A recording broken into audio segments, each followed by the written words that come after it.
পাঠানো উচিত হয়নি। যাই হোক, মানিনি বৌমা, তুমি এসে পড়েছো, খুব ভালো হয়েছে। আমার তো জানোই। তাই স্যার, তার আমি আসছি।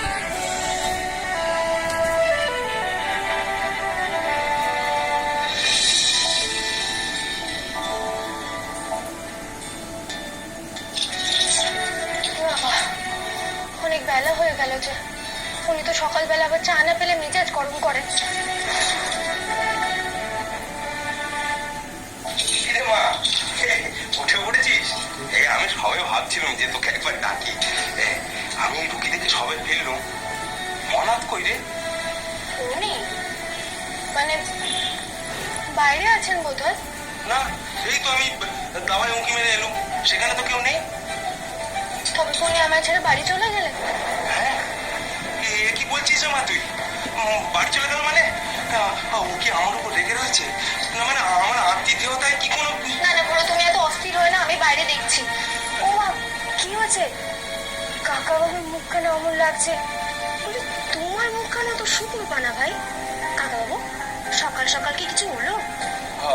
আসলে অনাথকে কোথাও দেখতে পাচ্ছি না তো, তাই। সে কি, তিনি তো সেই কোন সকালে শহরে গিয়েছেন, তার নাকি কি পরীক্ষা আছে।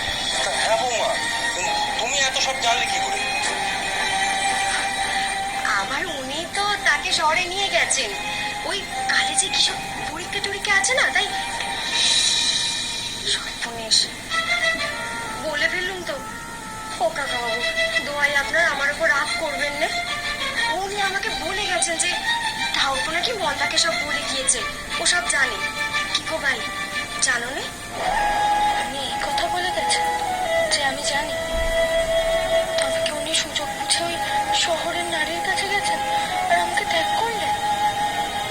আমি এখন কি করি? কিরে মন্দামা, তুই কিছু জানিস এই ব্যাপারে? নাকি অনাথ তোকে বলেছিল, তুই ভুলে গিয়েছিস? স্বামীর কথার মান রাখা স্ত্রী হিসাবে আমার কর্তব্য।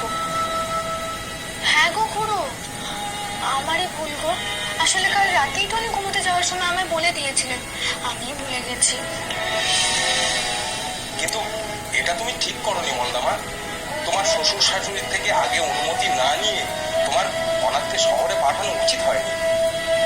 যাই হোক, মানিনি বৌমা, তুমি এসে পড়েছো, খুব ভালো হয়েছে। আমার তো জানোই, এই রুগী দেখে এলুম, আবার এক্ষুনি বেরোতে হবে। মেয়েটা একা থাকবে।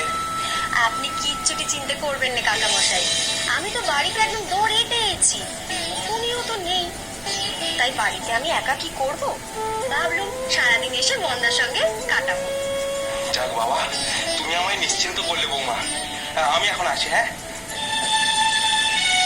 একটা কথা, এই যে অনাথ গ্রামের বাইরে গেছে, এই কথাটা যেন বিধূভূষণের কান অব্দি না পৌঁছয়, তাহলে কিন্তু একেবারে অনর্থ মাতবে। আপনি কোনো চিন্তা করবেন না কাকাবাবু, দিদিকে আমি সব সামনে নেব, আপনি নিশ্চিন্তে আসতে পারেন। আসি।